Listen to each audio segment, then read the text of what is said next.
Hello Pisces, and welcome back to the channel. I'm Jen with Bohemian Path Tarot, and we are doing August readings today. I've got the Light Seers Tarot this time. Just the tarot, no oracle cards this time. Oh wow, okay.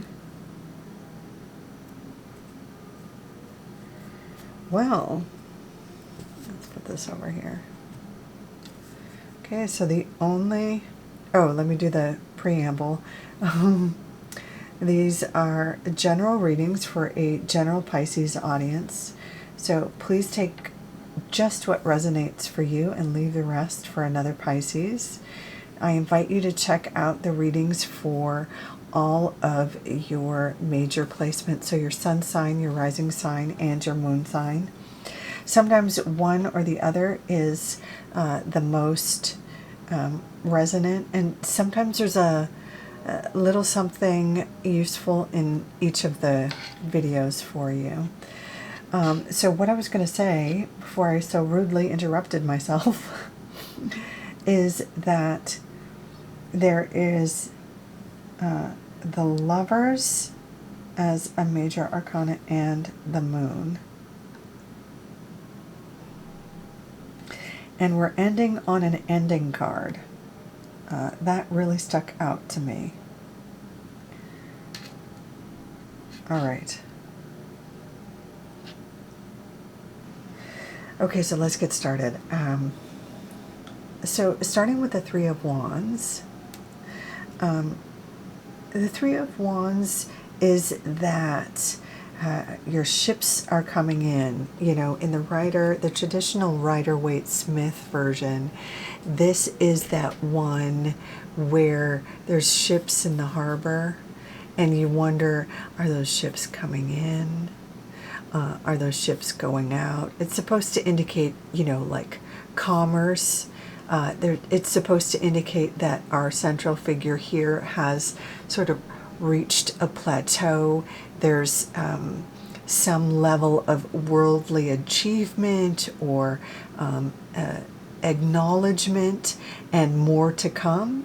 So there's some level of success with more to come in the area that you're excited about or that you're charged about. Wands are the suit of like our ambition, our positive ego. It could be a creative endeavor, it could be an athletic endeavor, depends on whether you're a creative type or an athletic type. If you're both, could be both. So we've got that to begin with, but we've also got the Moon. Now, the Moon can indicate a time when you're feeling a little bit confused or unsure of where to turn, or unsure of what move to make next. There's so much duality in the tarot. The Moon differentiates from the Sun in that the Sun is when we have awareness, we have victory, we see what's ahead of us, we've achieved something, we know what we have. But the Moon is that time when we don't have clarity. There's a lack of light. So we don't know where to go. We're unsure of where we stand. And this artist has depicted we don't even have ground under us. In this one, the central character is underwater. And so it's interesting that we have a sense of a victory here with more to come, which is a positive piece, but there's also this bigger, heavier weighing piece in the major arcana card about what's the next step, what's the next piece, what do I make How do I make this success, or where do I go from this plateau? And so there's something in the first week of August that has to be unlocked, because we see here in the next week of August there is some clarity that comes. The Six of Swords promises that some clarity allows you to make a move. There's some clarity that allows you, some bit of information, a contract, an awareness, a truth. Something is revealed that allows you to move forward. That's what the Six of Swords is. You can see in the artwork in this particular card, the storm is behind her and she is moving forward. If we look just in the language of this particular reading, Pisces, she is out of the water and into a boat, and she is moving forward. So she's looking at the water, looking at the potential next moves. She is overwhelmed by the water, what to do next. She is master of the water, sailing above it. Okay.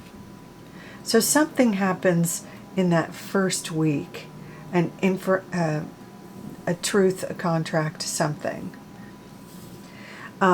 Paired with that bit of information, or that truth, or that contract, or whatever it is. Swords, by the way, are information, invitation, apology, contract, something to do with words and communication. Paired with that is the Two of Wands, which is the plotting, the planning, the looking forward to the next phase. So now you know what to do next. You're planning the next phase. You know what the next step is. You're ready to make your next move. But then here in the third week, we have something interesting. There's some piece around you that is chaos. Now this could be something like your day job or your family.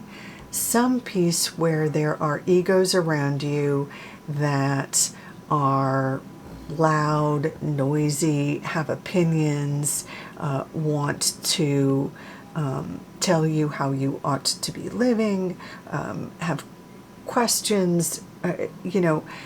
The Five of Swords tends to come up when there is a lack of leadership, or when there are too many people who want to be the boss, who are trying to assert their dominance and nobody's actually doing the work.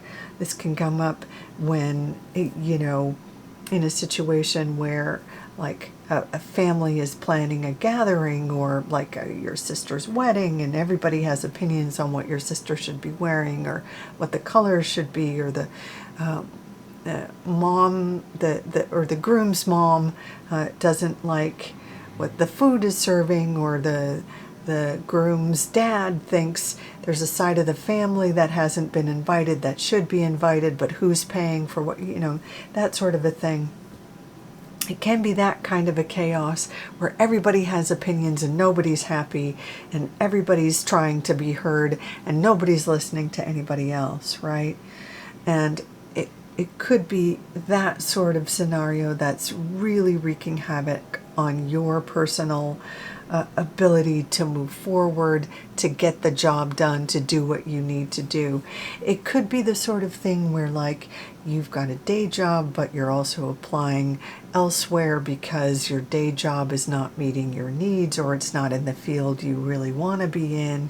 Plus you're going to school part-time, and you also have to get your kids to soccer practice, and also your spouse or your partner is, not carrying their weight, and your sister just broke up with their partner and doesn't have a place to live. It could be a scenario where your own personal life is just wreaking havoc with your own ability to, just get to your next steps, get that second job or whatever it is. So that could be the Five of Wands in the backdrop of the Lovers. Now, the Lovers can speak to romantic relationships, of course. It can.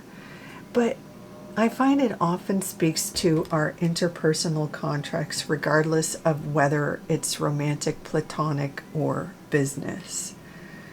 It speaks to the choices we make in our social contracts. You know how, now just as a for instance, when we're looking at dating apps, you know, sometimes we can see someone we're interested in because they're really funny, but maybe they're not super cute. And sometimes we can look at somebody who's super cute, but they're definitely an a-hole. Sometimes we can look at someone on a dating app who seems geographically convenient, but has no personality. Like, it'd be really handy to date them because they're on the right side of town. But that's all they got going for them. But convenient, so convenient. And especially when you've got a million other things going on, having someone who's just a couple of blocks away, especially when you live in a big city like LA, it's tempting.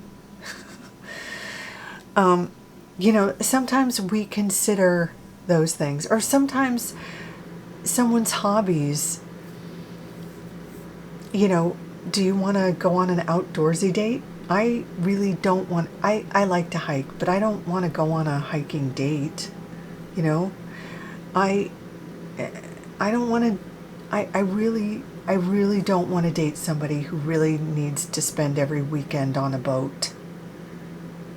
That's just not for me, even if they're cute. You know, but these are things we consider when we're looking at those dating apps, right? When we're looking at our business relationships or our jobs, aka our jobs, sometimes we're looking at what benefits do we get with that. Do we get health insurance? Do we get the day after Thanksgiving off? Obviously, I'm in America, right? That might not apply to everybody watching this. American Thanksgiving.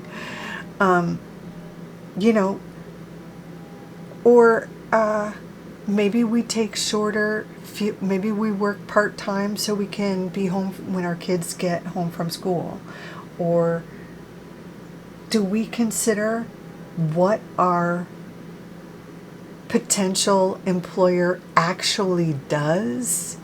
Is it politically correct or incorrect? Do we care about that? Because that kind of impacts how we show up in the world. Who we date, whether they're outdoorsy or just geographically convenient, or whether they just only eat junk food, that's going to affect how we show up in the world as well. And that was a long way around to what I'm talking about with the Lovers card. Who we choose to associate with, whether we're dating them or working for them, reflects who we are or how we show up in the world. If we're working for an oil company, we're aligning ourselves with, you know, that industry. We just are. If we date somebody who spends their weekends on the boat, we're no longer theater on the weekend people, now we're boat people. Wow, I'm taking a long time with this column. But basically my point is, there's some kind of chaos in your life that is associated with who you are associating with. Maybe it's your family, maybe it's your friends, maybe it's your job, but it's causing some kind of chaos. And maybe it's time for review. Pisces, let's look at the next column and see how this enlightens us. Because I see another kind of connection that leads to an ending. I don't see this column as saying you're going to break up with someone. I see this column as saying, a new connection means you have to break off with something else. Does that make sense? It's like you have to connect with something that you're excited about, and it could be a dating relationship. It could. It also could be a really cool new job or a new contract. That means you have to maybe quit your old job, or a new living situation means you have to move out of your old crummy apartment or leave a living situation that was kind of tense with an old roommate or something like that. It's going to be different for different Pisces. And, whatever this tension is different for different Pisces, right? However you've been aligning yourself with, that needs review. The Lover's card is going to be sort of like a new phase. Like there's going to be why do you do this? So there's going to be sort of a new phase starting when Mercury goes direct for you, and reviewing your connections, expanding your connections. And there's some sort of new connection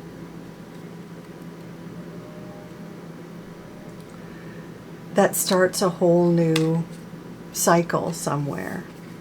Maybe something ends and something new begins. That's what it looks like to me, Pisces. And I can't tell you exactly where, because it's going to be different for different Pisces. And maybe that's what this feeling underwater is all about. Like knowing you have to change something and not wanting to make the change. Knowing something big is on the horizon.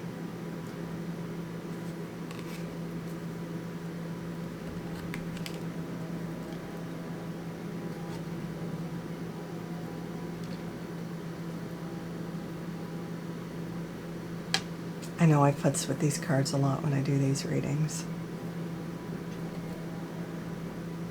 But I will confirm you are moving to a place of more fulfillment. It does mean leaving behind some of the chaos and drama and realigning yourself with better fitting groups or individuals. And some Pisceans may even be leaving a job or a living situation. Take it as it resonates for you, Pisces. Okay, I'm going to leave it there. Thank you so much for joining me. I hope this was helpful. If you enjoyed this reading, I invite you to leave a comment, like, share, subscribe, all that good stuff. In any case, please take good care of yourself. Until next time, bye for now.